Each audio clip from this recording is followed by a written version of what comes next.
Hi again, it's still at night, but I have to finish this.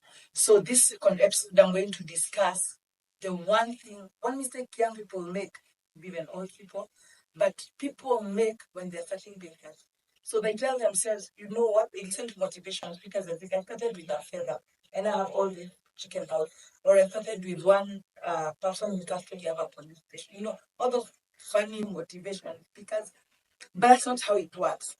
But even that's not even the biggest, because the biggest thing I've had workers or even like a house girl tell me, Mom, I just want to work for you. I'm going to save 50,000, I'm going to save 100,000 so that I can start business. And I already can see a problem here because you're going to start to take your 50,000, you're going to get out of work. You will not have any other income. So you start a business. You start a business. And this business is like a baby. It's gonna be needing more money and more money and more money. And you're also depending on the same business to eat.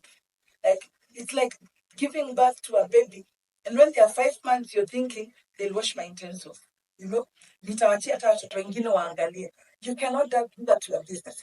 A business has the life cycle like a human being. So you might find for 2, 3 years, if it's able just to sustain itself without giving you back money, you're very lucky. So you need to give business time to grow. And for me, those are some of the mistakes I made.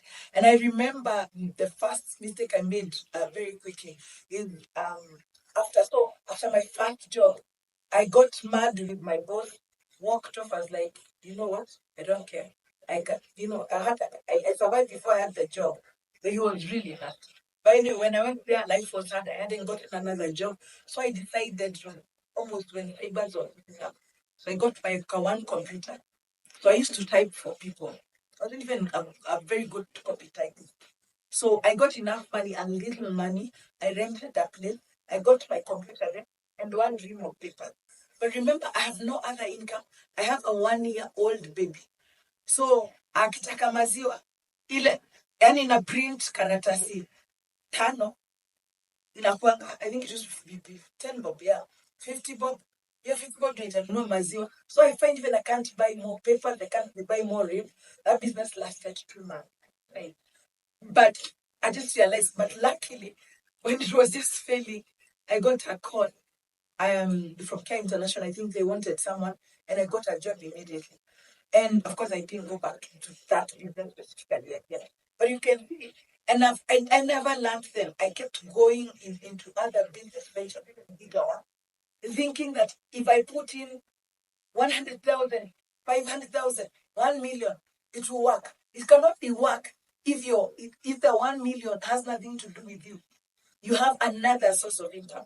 That is why the most important thing to do if you're in employment is not to leave employment and do business. It is to actually be working and try to work out that business so that the employment takes care of you and the business is able to take care of itself.